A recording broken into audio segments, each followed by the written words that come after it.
Hey, buddy. Hi, guys. Well, from gorgeous and warmer ever Salt Lake City, Utah, It's Thank God I'm Atheist. the podcast. I'm Frank Feldman. And I'm Dan Beecher. And coming up today, Dan, we're going to be talking about heaven and hell, the carrot and the stick, Yeah. what makes Christians tick. It's the setup that makes it all work. And for Mormons did it entirely wrong. Boy, they made it complicated. That just goes to show that maybe you don't need it. We're going to talk about it. We're going to see if you need heaven and hell to be a good Christian / anything. I don't know. We'll see. Yeah. All right. Well, Dan. Yeah. I've got just a hell of a story to start us off with. Oh, good. This has to do with the U.S. Conference of Catholic Bishops and the National Suicide Hotline. Oh, Okay. dear. And I don't know. I'm going to let you guess. Do you think they supported the National Suicide Hotline, or do you think they actively worked in the background behind the scenes to undermine it and try to defeat it? Because it was an act of Congress that established it. I feel like we have to go with... Here's the thing. Catholicism has, since time immemorial, been foursquare.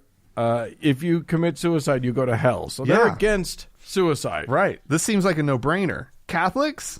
Totally. But you're bringing it up, so it's very obviously the opposite. That is ding, ding, ding, ding. That is correct, Dan. You get the prize. Wow. Yeah, they opposed it when it was being when the bill was being passed to establish it and provide funding and all of that kind of stuff. Well, because the hotline also provided resources to LGBTQ plus people. Right, of course. So they were like, well, I we don't think anybody should commit suicide, but maybe the queer kids. I'm on the fence about the gay kids. I don't know. Let me tell you, Dan. Yeah, this article actually talks to a professor of theology at Catholic University of America by the name of David Cloutier. And his take on why they would oppose this and why LGBTQ, suicide prevention being included in the bill, why that would be a problem for Catholic priests. He says the language LGBTQ conflates a set of categories that are different in kind. They are all different things. The very language isn't clear about what is included and what isn't included.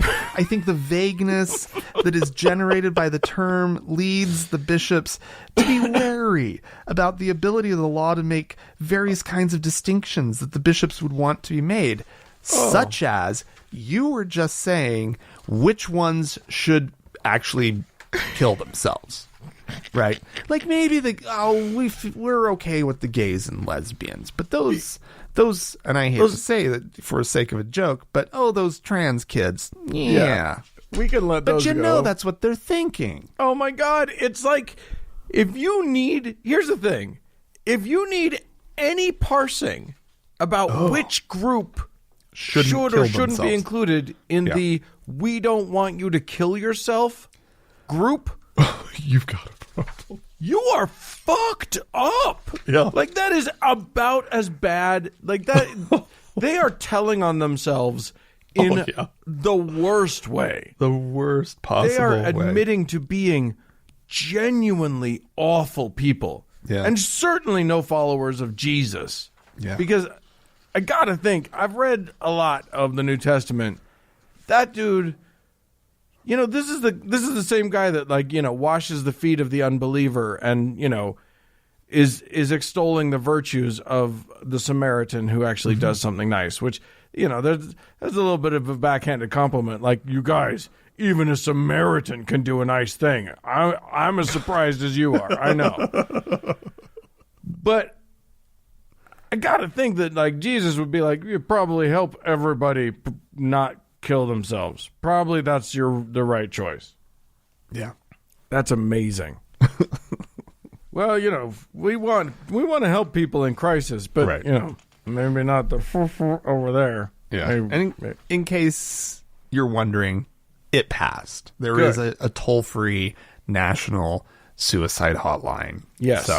Yes, if you're gay or trans and you're having a tough time, you can call it. we are actually recording this on International Trans Awareness Visibility. I don't know the official name of the day, but happy Trans Day for everybody, and fantastic. Yes. To all of our trans listeners, we love you, we see you, we value you. I just want to put that out there. That's wonderful, Dan. Also, if you're struggling, Frank, say the number. What is the number? The number for the National Suicide Prevention Lifeline is 1-800-273-8255. Yeah. So if you're in the U.S., give that a call. They literally get the help you need. If you are in crisis, that's fine. You're allowed to be in crisis, but get the help you need. You're not doing something wrong by getting some help. So great. I'm going to move to okay. So there's a thing that's been happening for a minute in the U.S. that I was not aware of, which is that Christians are catching on to their own history a little bit. The word crusade, when you talk in Christian terms, has people are apparently shocked to learn a very negative side to it. Like the Crusades themselves were were violently horrific, and were all about like, hey, want to join the Christian church? No? Guess we got to kill you then, or torture you until you say you do, and then kill you. Right. Anyway, a lot of horrific stuff. Apparently nobody knew that before, this century, because an alarming number of Christian organizations used that word. There was apparently a Christian organization called Campus Crusade for Christ, which in the year 2011 apparently changed their name to Cru, which, does that help? It's CRU. It still stands for Crusade. Maybe it's for a Grand Cru. Yeah, exactly. But apparently another thing that is now being taken care of but should have been known before is that a lot of places, a lot of Christian colleges had their mascot be the Crusaders. Oh. What are you doing? Yeah. So, apparently Wheaton College in Illinois, Valparaiso University, and now both of them have changed their mascots, and now the latest to join them is Evangel University. Evangel? I don't know how you say that word if you're not going to complete it, but Evangel University in Missouri is now finally doffing the name with Crusaders as their mascot. Any idea what they're changing them to? Let's see. One of them, Wheaton, changed to the Wheaton College Thunder, which is boring. Fine. I don't know. Boring. And I think that that Evangel is still on the hunt for their. We should send them some ideas. Let's just email them. Yeah, help them out. How about the hateful pricks? No, it's clunky. It's clunky. I admit that. How about the jerks? The marauders, the intruders. Yeah, the barbarians. How about the barbarians? I think that'll work. Oh, Dan. Yeah.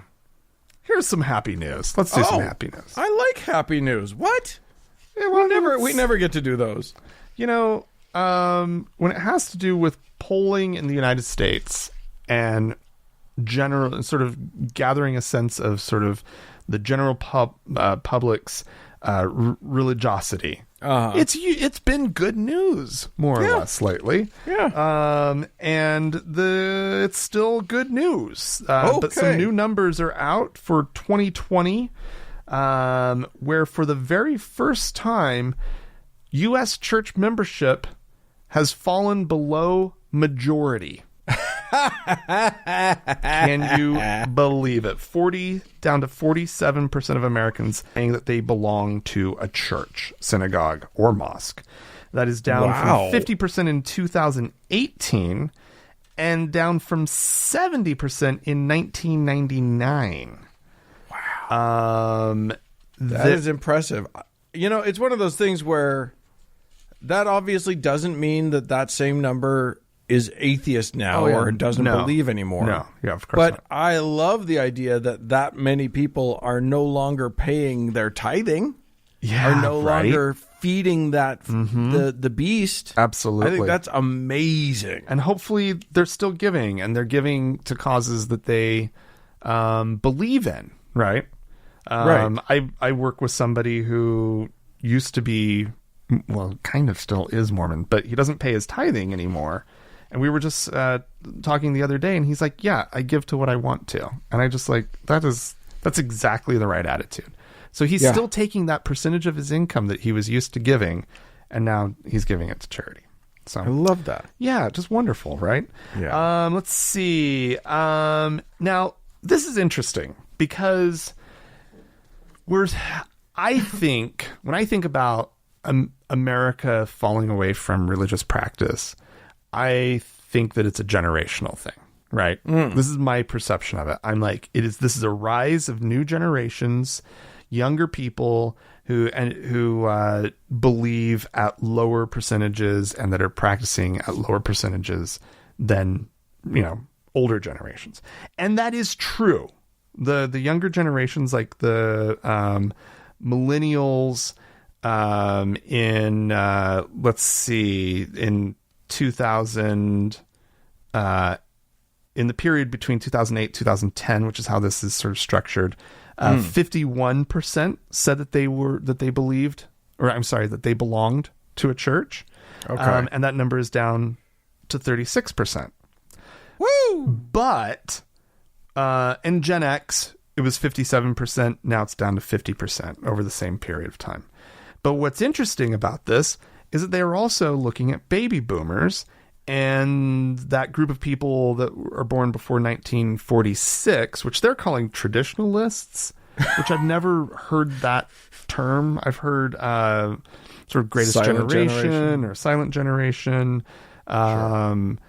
being used to describe them. All of these age groups are seeing a downward trend. They're getting wise, Frank. Baby boomers went from 63% down to 58% over that same period. Yeah, that's because you can't make baby boomers give their money to anybody. And they're getting wise to the whole church scam. Yeah, probably.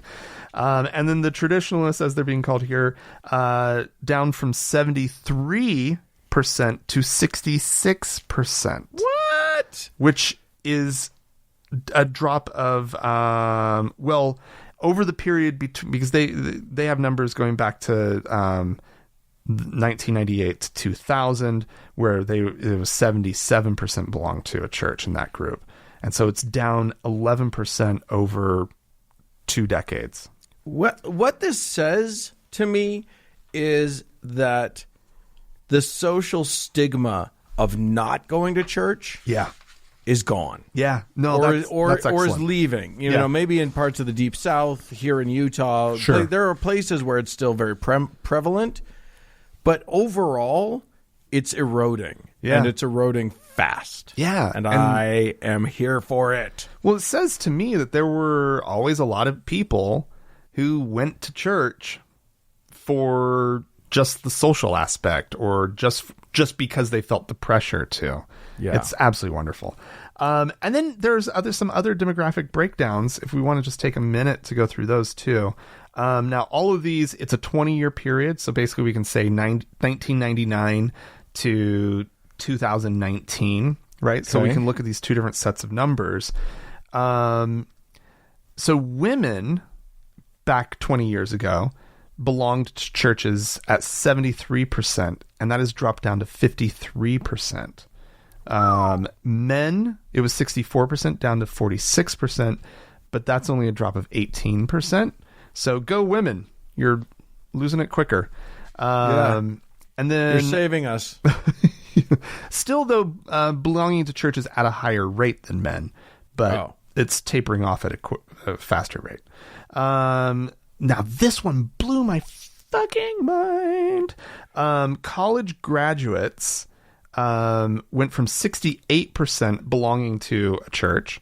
60. Wow. Yeah. Okay. Back in 99. Yeah. Non-college graduates were at 69%. So basically the same. Right. Okay. Now, watch this or get this. This is unbelievable.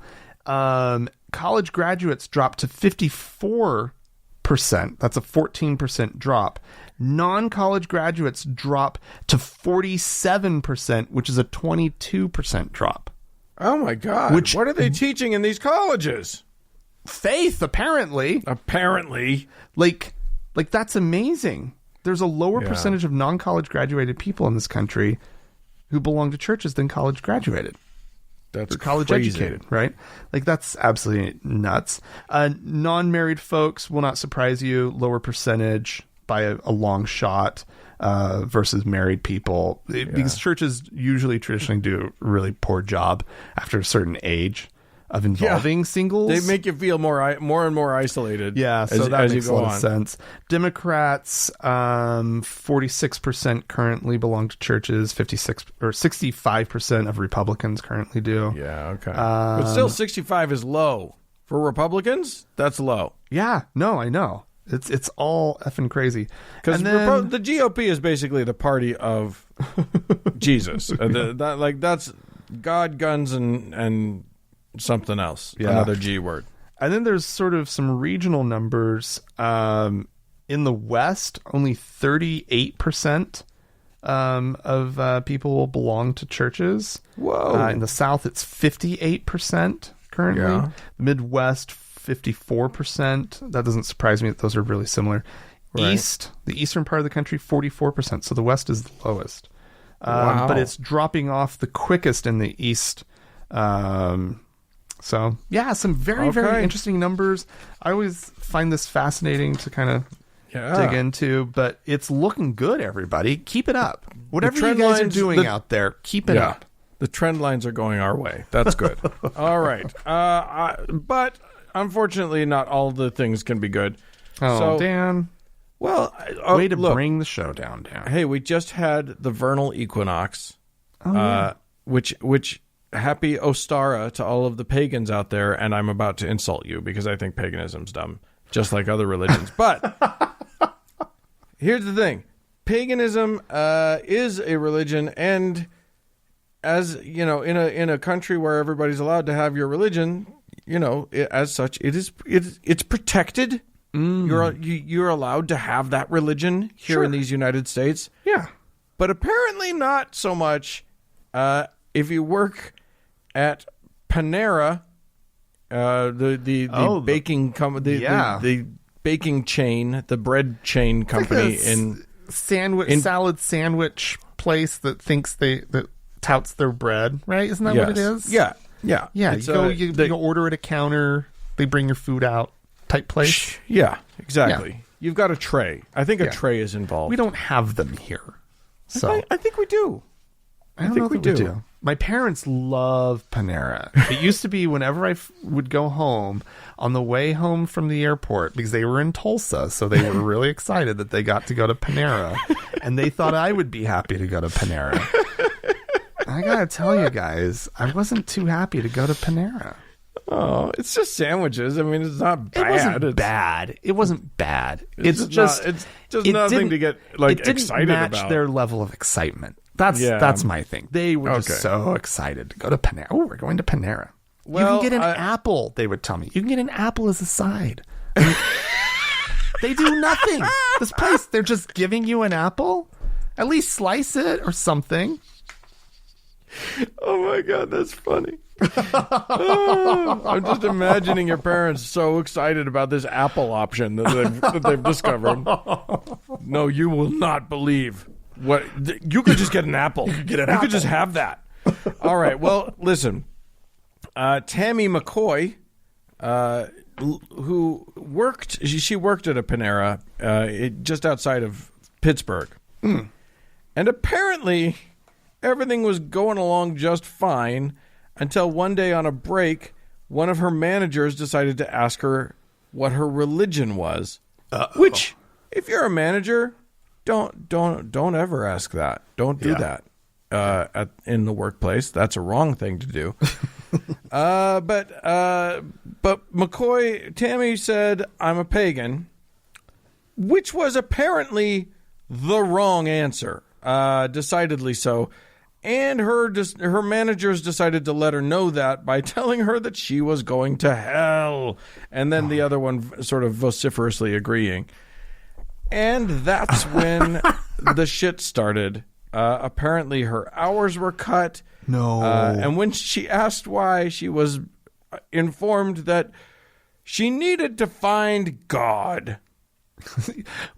So we're giving you some time to do that. Yeah, We cut your hours so you have some more time to go find God. And literally they said, like, when you find Jesus, you'll be able to go back to your regular schedule. Like, what the fuck? And there was apparently more corporate policy, or was this like when corporate found out? She went to corporate. She went to corporate HR to say, "Hey, maybe not this." Didn't get a word back. Oh no! She apparently asked. She just requested to be transferred to a different store, and apparently the district manager was like, "No, we're probably going to fire you anyway." Oh no! So she's suing, which is the right thing to do. Yeah, get some of that Apple money. Get all the apples from that store. You, madam, are going to own their orchard. I hope so.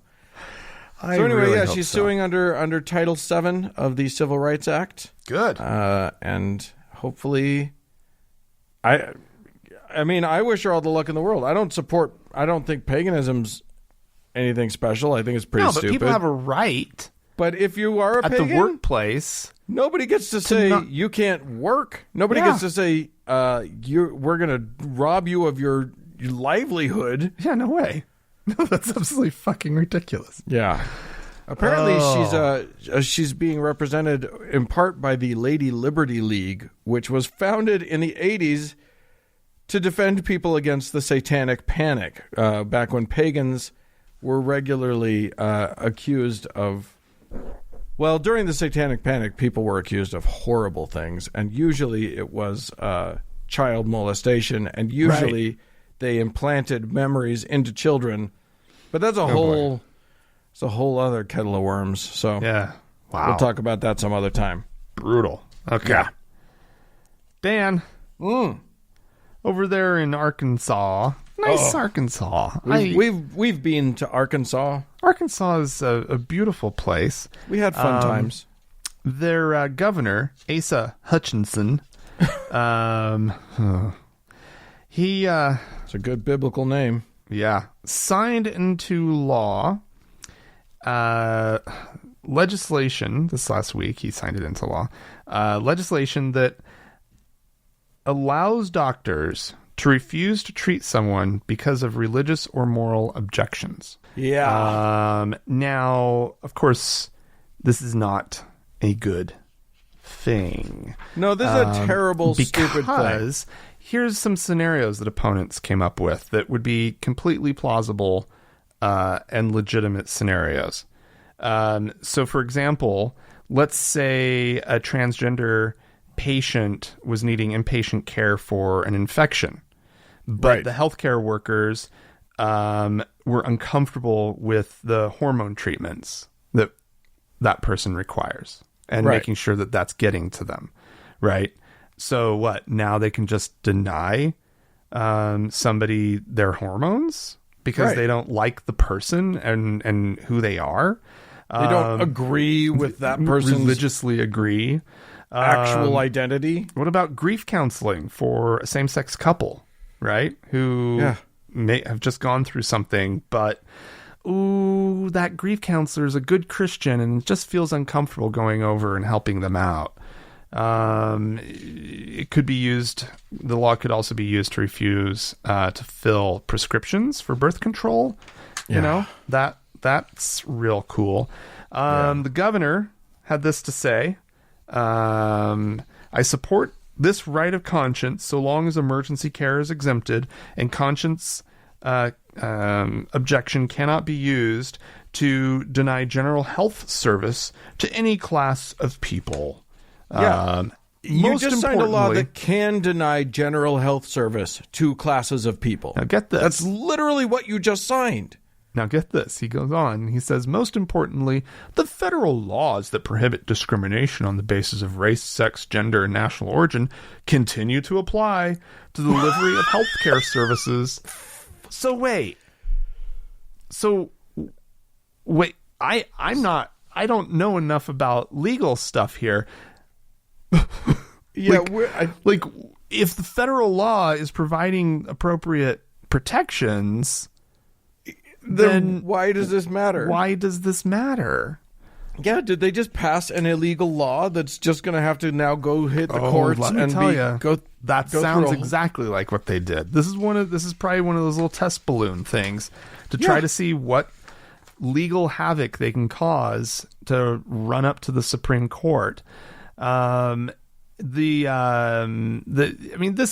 was not popular except among, and this right here has to change.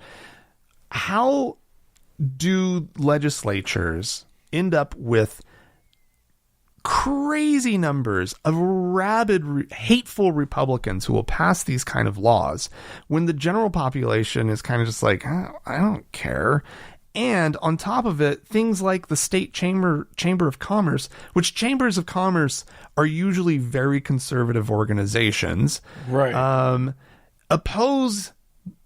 Opposed the measure, saying that it sends the wrong message about Arkansas, right? They're pro-business. They understand it. They get it. The best thing you can do is just have an open society, be welcoming, get the best recruits for your companies, right? And just don't care about these dumb issues. Yeah. That by and large, Americans don't care about these issues, right? Americans are give them health care. The vast majority of Americans support the mandating that everybody gets good care. Yes. It's insane. It's insane. They're just literally the Christianity of America has gone off its nut. Yeah. It is insane. And the thing is, and you know what? I know that American Christianity right now is really damaging and harmful to a lot of people. But I kind of don't want them to change. I want them to keep alienating people. I want them to keep being... I don't want them to keep being dicks because people get hurt. But the fact of the matter is they're revealing to everyone who they really are. Yeah, literally. And people are looking at it and they're saying, I don't want to have anything to do with that. Yeah, because everybody keeps getting a gay kid or a gay nephew or a trans uncle or whatever. Yeah, right. And suddenly they're dealing with a good person in their lives who happens to be what is being demonized. And it's just, it's going to ruin them. It's ruining them. You talked about the numbers. Yeah. Well, finally, I'm going to talk about a Christian school that has made an apology. Oh, thank God. At Lee University, there in Tennessee, has issued some very strongly worded apologetic statements. They are not in the correct direction. Unfortunately. So what seems to have happened is that the head of a group called Center for Faith, Sexuality, and Gender in Iowa. A man delightfully named Dr. Preston Sprinkle, which I think you can't get a better name than that. Literally, when I was choosing my stories, I was like, well, this has to be a story because it has the name Dr. Sprinkle in it. And here's the thing. Dr. Sprinkle is apparently, he's Christian and, very committed to his faith. But his talk at Lee University included the idea that maybe it's okay to be kind to LGBTQ people. Maybe compassion. Just maybe. Even if you don't believe that what they're doing is right, maybe compassion for them is okay. Compassion. That's what I feel like I need from Christians, is compassion. It's a start. It's something. It's not nothing. It's not hatred. Anywho, it's not compassion. That's not like if you're actually like hurting, right? Like if you're actually in a bad place, compassion is absolutely the right thing and wonderful. Right. But if you're perfectly fine, right, and your Christian neighbor comes around and is like being all compassionate, I would just be like, fuck you. Please go away now. I get that. That makes sense to me. Anyway, what he was doing was not preaching apparently the appropriate amount of hatred. Oh, no. Because Lee flipped the fuck out. This is a Pentecostal university, affiliated university, and apparently, they had to release some statements. Things like, let's see, this is from some. Who is this? The board? We're terribly. We apologize profusely. This is the press release. Here we go. During his presentation. He, meaning Sprinkle, addressed sexual orientation and homosexuality in a manner that was contrary to Scripture, i.e., we don't hate them enough. Right.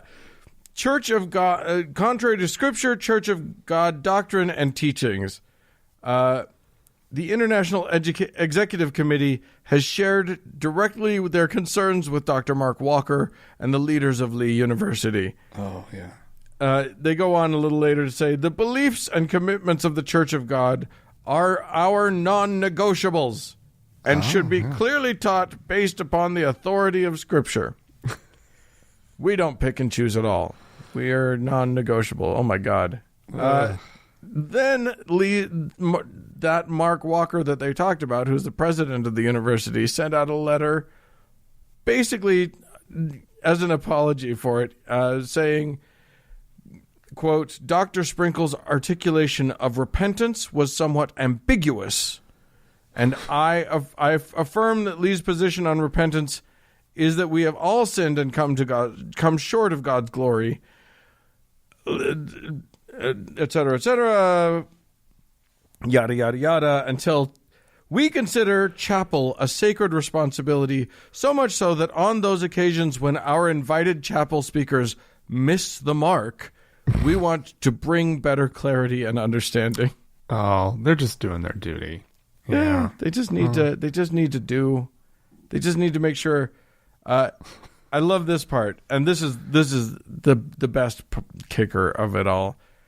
If I claim to truly love you, and I know that what you're entering into, the choices you're making, are going to bring hurt and harm and damage to your life, but I don't warn you or tell you, I don't really love you. Oh, God. It's love, Frank. He's loving you. Then don't love me. Please, let's go back to that hate thing, because the hate sounded a little bit better. Yeah. It's also indistinguishable from your love. Your love and your hate are literally indistinguishable. The Venn diagram of actions you take when you love a gay person and actions you take when you hate a gay person are a circle. Oh my God. Yeah. That whole line of reasoning, listen, if anybody ever feeds you that, you can go ahead and tell them there's not an LGBTQ person in this country who doesn't already know your take on it. So you don't have to say a word to them. They already know. They know your take better than you know your take. You can just be nice to them and not warn them about a damn thing because they already know the warning. They already know, and they're still choosing to honor what's real to them. Sorry. Isn't that amazing that they think that we don't know? Right? The stupid, shit they're trying to sell us or convince us of. It's like, no, oh no, we know, yeah, we don't want it. Like they think they're gonna be like, that you can't get to heaven without Jesus, right? And the person that they're talking to is going to go, wait, what? What? What are you saying to me right now? Tell me everything. I know none of this. What is happening? I am shocked. Sign me up. Yeah. Whatever it is you're selling. Exactly. Oh my Whatever it is. I need that heaven. We'll talk about that later on in the show. Yeah.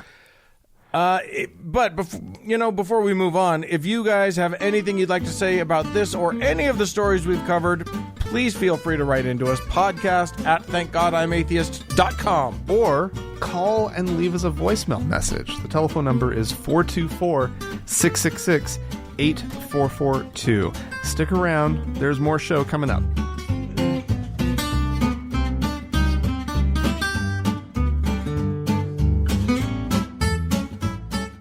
Hey, Dan.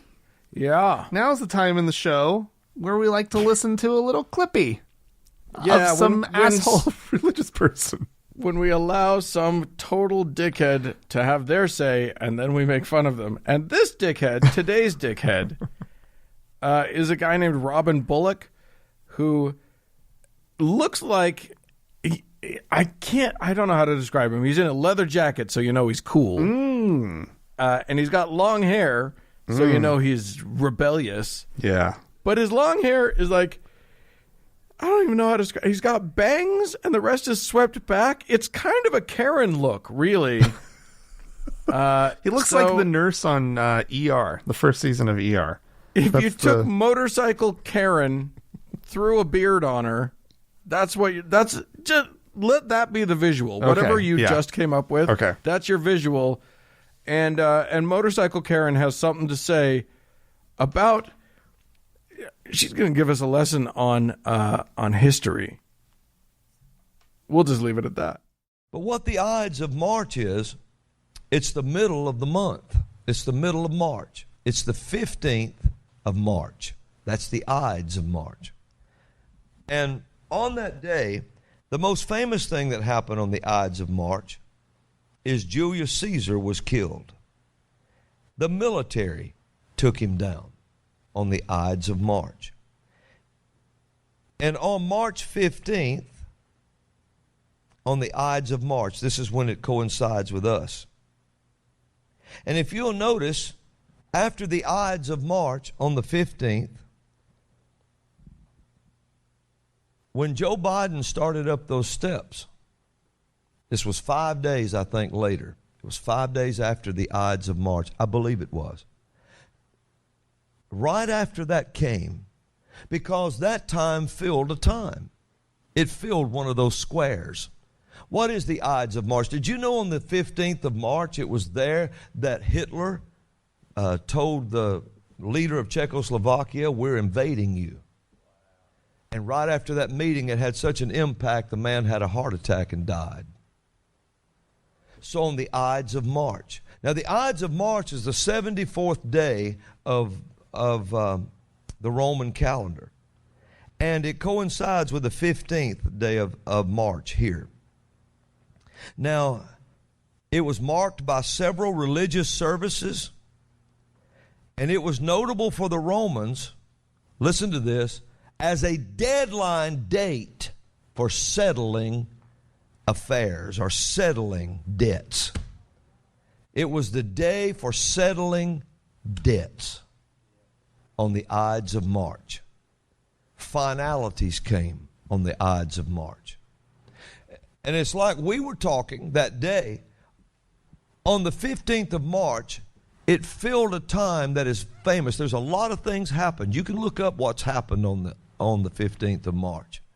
But it was when that came in the earth and the military took Julius Caesar's power from him.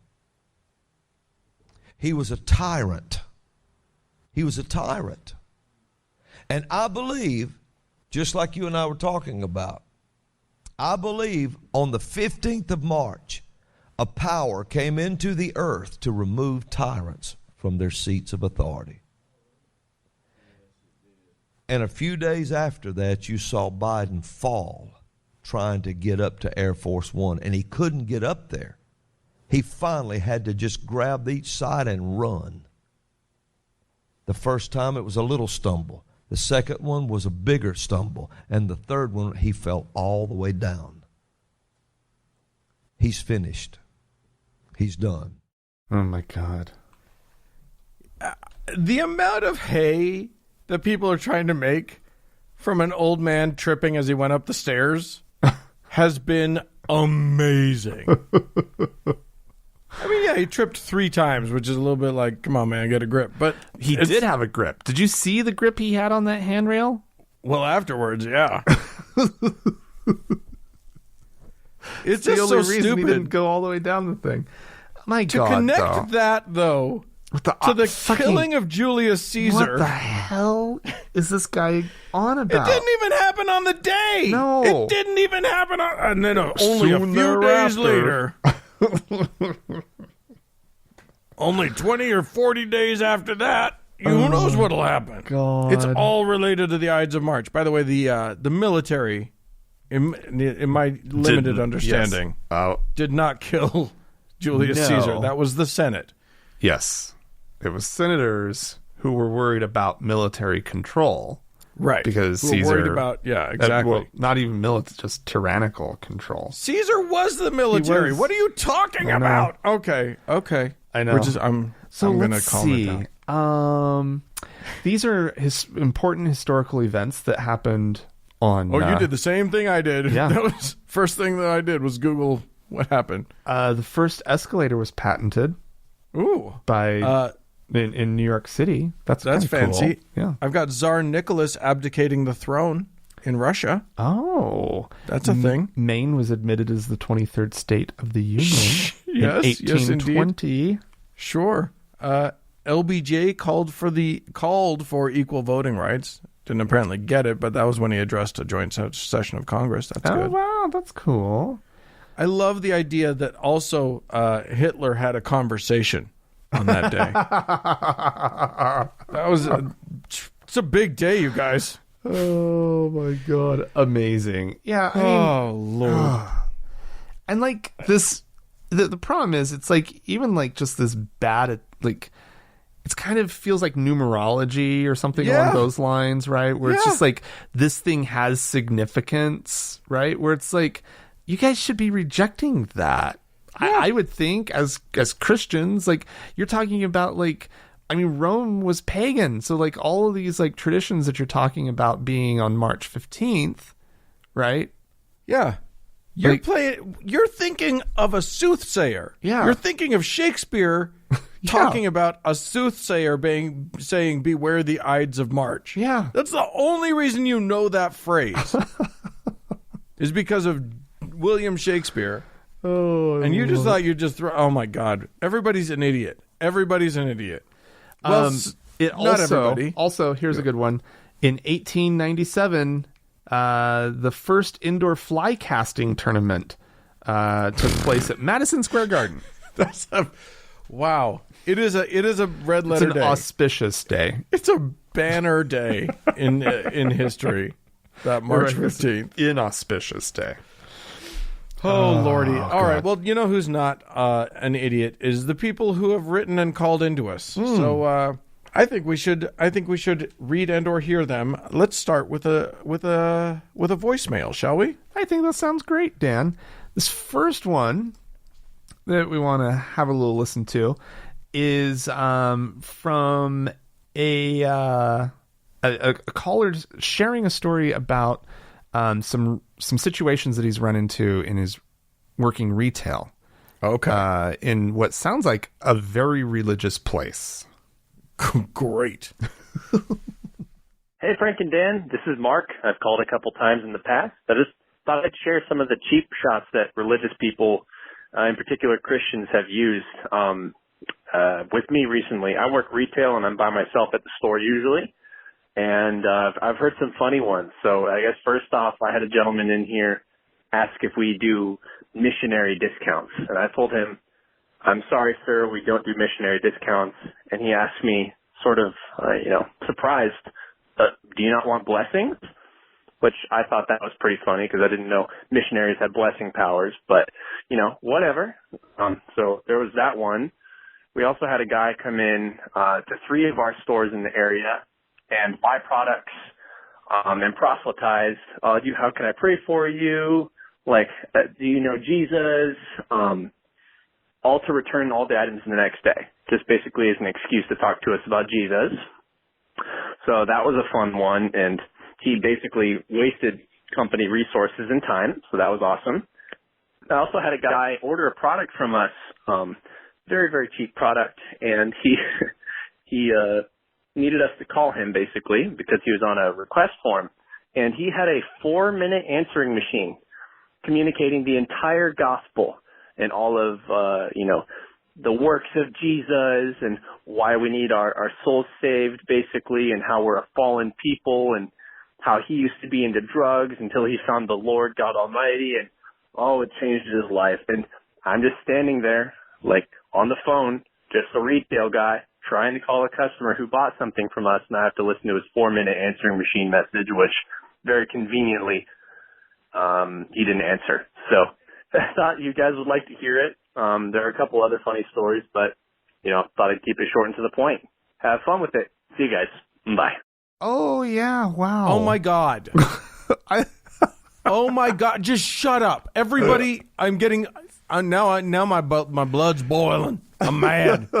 That is some... I'm glad Mormons are so passive-aggressive because that is almost intolerable. All of that bullshit. Just... buying something so as an excuse to proselytize and then returning it all? That's amazing. That makes you a liar. Yeah. You're just a liar. Yeah. There's no way. And listen. And that poor, I just just holding somebody captive while you're sitting there, they don't want to hear your nonsense. Oh, let me tell you something. You know what? Send me that guy's voicemail. Send me his phone number because I am going to tell him no one will join your church if you make them listen to this. Boring people into joining into your belief system is a bad idea. Yeah. Well, what it says to me is that whatever way they stumbled into religion, right? It must be something similar, right? It must just be some weird chance happening where somebody said something and they're like, "Excuse me, what?" Right? Because why else would they think that these tactics work? No, that's the thing. They don't. First of all, I think a lot of these people are just trying something. They think they've got the bread. They're looking at the world and they're like, yeah, all the standard tactics don't work. I'm going to try something. I'm going to try it. I'm going to innovate. Knocking on doors. Yeah. So I think that's what's happening. And the other thing is, and this is evident every time you fucking go to a subway station and somebody's, preaching Jehovah's Witness at you. They don't actually want to convert you. They don't actually want to convert anybody. All they want to do is bother you to show God that they're trying. They just want to tick up points on their little registry card in heaven. Oh. Every time they yell at a stranger, they get a little notch in their thing. That's a fucked up all heaven. They're trying to do. They know for a fact they're not going to convert anybody from doing what they're doing, but it counts. I think these are especially sort of naive and socially just inept, right? Yes. People. And they just don't have a clue. But my favorite thing in there is, you don't want blessings? You don't want From somebody who's like, Nope. you don't give discounts? You don't want blessings? It's like, Although, let me tell you something. If you're in the South, which I assume this has to be in the South, if you live in the American South, ask for the missionary discount. Everywhere you go, you might as well get it too. If they're getting it, you might as well get it. there's a missionary discount? Clearly, because that guy thought there was. There clearly is. This is a secret code to get 10% off at anywhere that like feels guilty about their Christianity. Yeah. So especially if they're dicks to you, or if they're, if you go into a store and they're whatever, tell them you're a missionary and see if they'll give you a discount. It's worth a shot. Worst they can say is no. Oh, golly And then you can make them feel bad. You can say, "Don't you want blessings?" And then you're paying it forward, and I love that. We had somebody write into us. This is from Dan. It's just a solid name. I imagine very handsome guy named Dan, who says, Frank and Dan, I just discovered your podcast recently, and it is absolutely fantastic. I'm currently working my way through your past episodes. Horrifying. We always are terrified when someone does that. Yeah. But I drive a lot, so I have plenty of time. Thank you for being a breath of fresh air in the news world. You guys are awesome. Oh, nice. So that's lovely. That's nice. Thanks for that. And we have another voicemail, don't we? We do. And this caller is responding to the episode where we talked about the Atlanta shooter. Yes. And she adds to the conversation just a great way. So let's have a listen. So I just left a note thanking you for your progressiveness, and I just finished listening to the 485th episode about the Atlanta shooter and how religion causes the sexual purism issues and the responsibility of females for males' sexuality and all that. I just wanted to add to the train of thought that in many, many atheist groups, men seem to choose to remain within the idea of religion that they're better than women or stronger or smarter. It's just to say, oh, look, we're rejecting religion except for this part where we're superior to you, which is more than problematic and feeds rape culture and feeds misogyny. And yes, even though we are moving away from religion in this country, until we reach a point where men have chosen to completely remove that particular article of religious bullshit, we're never really going to progress. You can't keep a hold of your religious views that your penis makes you superior and still actually call yourself an atheist, I guess. Well, I guess you can call yourself an atheist, but you're also just a little bit of a jerk who is holding on to your, atheism. I mean, your religion. It's either science or it's religion. You got to pick a side. Thanks, guys, again for, going to bat for all the peoples, all the atheists. Keep it cool. Peace. Bye-bye. Well, there you go. Yeah. I got to say, I have seen a disturbing streak of misogyny in the atheist world. I think a lot of atheist men are really cool. There's a lot of really good atheist men out there. But it is kind of alarming how many atheist men don't self-confront on that point. And I'm going to encourage you all to do some real hard, deep looks inside and look for ways that maybe you're not being cool about differences in gender that don't mean anything. Right. So get on it. Enough with the misogyny, dickheads. Okay. Listen, we listen. One of the ways that you can help us, if you want to support this show, there's a couple ways that you can do it. The freest of them is to go to iTunes or wherever you hear us and give us 5 stars and write a review for the show. We really appreciate it. You're counteracting some dickhead Christian who's out there giving us a 1 star and writing something negative about us, even though they never listen to us. So this one is from Baki Lee, who titled their review "Great Intro Song," which I can't disagree with. I think it's fantastic. And they say, Frank and Dan are great. Do you love Satan?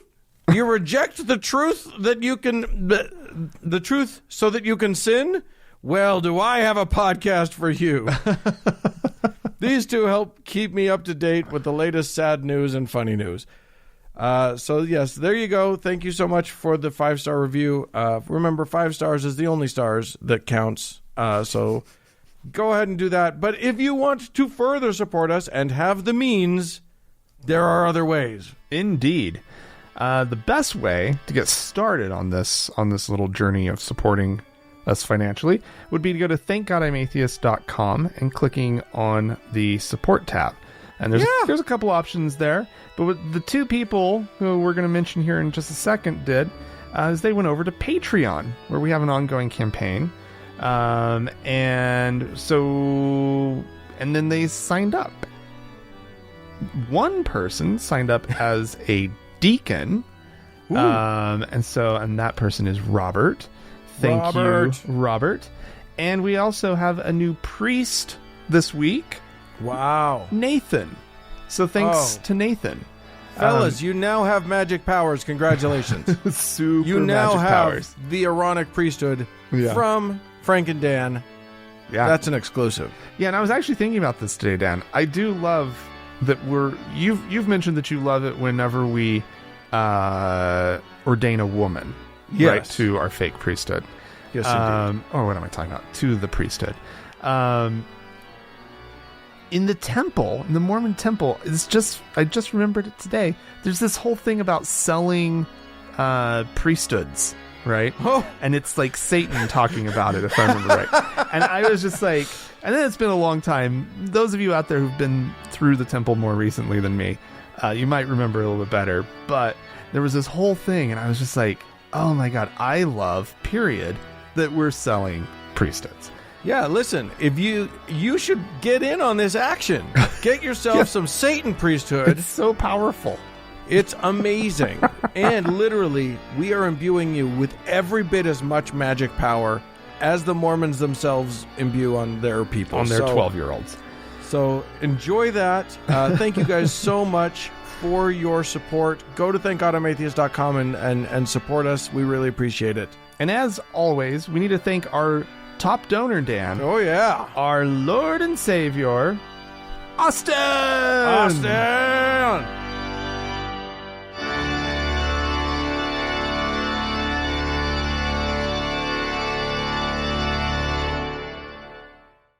Hey, Dan. Yes, hello. Oh, hi there. It's been so long. Yeah. How have I'm so glad we made it back. How have you been? From that little musical bed. Well, Dan, I saw something getting shared around this weekend. Okay. Yeah, this last weekend. Really, I think is when I first saw it. Was it coronavirus? Because that's still going around. That is getting shared around still. Yeah. However, this little story, it's really a clip of this retired priest saying that hell was invented by the Catholic Church to control people, right? Aw. And it caught my eye. He said the quiet part out loud. And like it really wasn't a story for us to bring up on sort of the first part of the show, but as part of like this bigger discussion that we have on the second half, I thought it would be an interesting jumping off point, because it got me thinking about sort of people's motivations, right? Within Christianity, why are they good, right? Are they good because of fear? Are they good because of some reward, right? That they think they're going to get in heaven, right? Like, it does feel like their motivations might be in the wrong, coming from the wrong place. And that it maybe could slightly explain Christianity's ability to kind of just create bad people, right?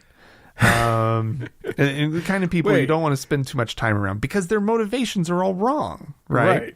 Right. And to be clear, if you have a 4-minute voicemail message that's all about Jesus that you make people sit through to leave you a message, you're a bad person. It makes you a bad person. makes you somebody that other people don't want to spend time with or be around, right? And you're going to hell also. And so anyway, like, it's ironic to me that within the structure of Christianity, this is what people think makes you good, right? Yeah. And on the flip side, you mean just obeying the rules? Just obeying the rules and not working and not doing the work. And there are plenty of Christians, I'm sure, who do the kind of work that we're going to talk about. But what I revel in, now, in my life being free from religion, all these 20 years or whatever it is now,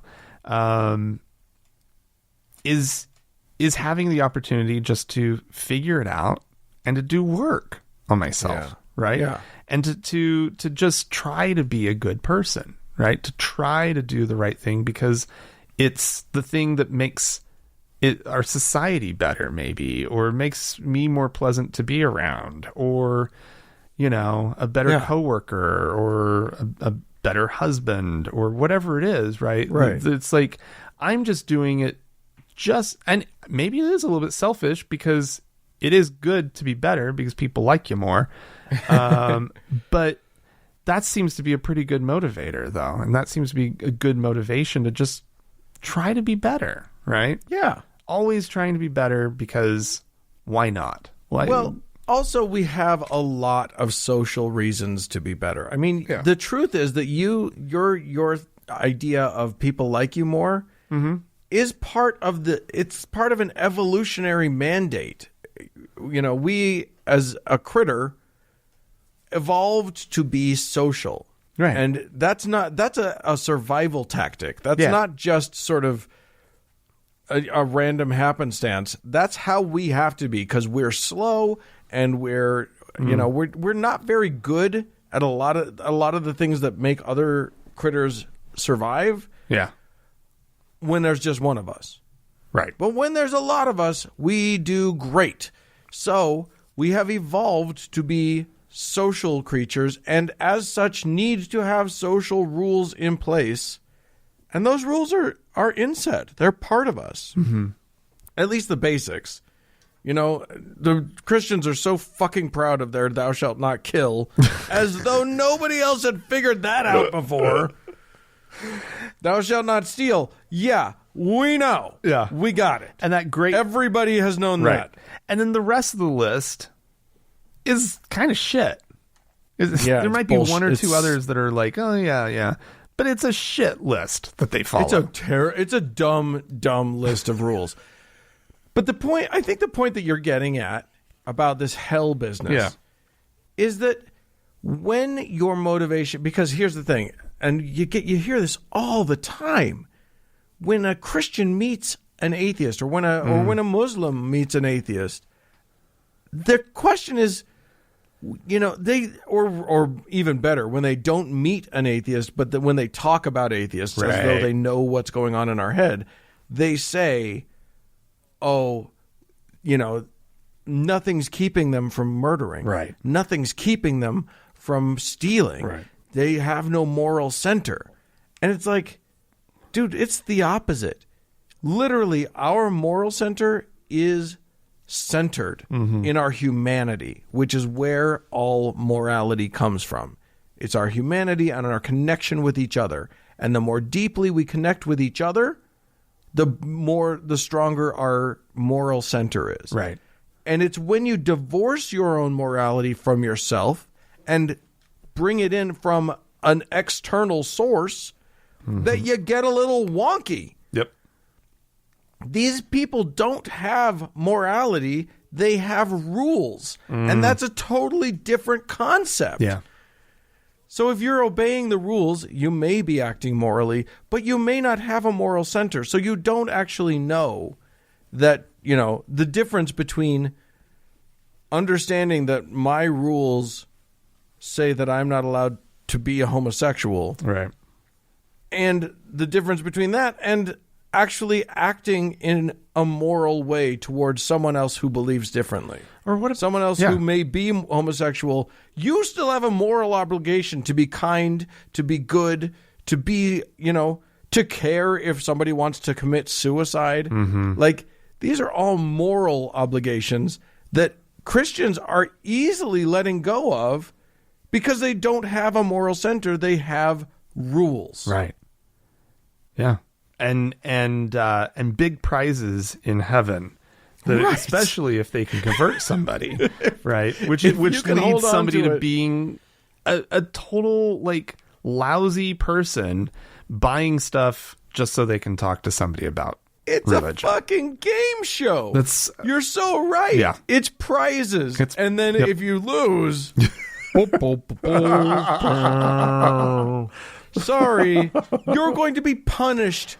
Not just commensurate with your crimes, right, but just eternally, just forever punishment for the rest of eternity, forever. Yeah.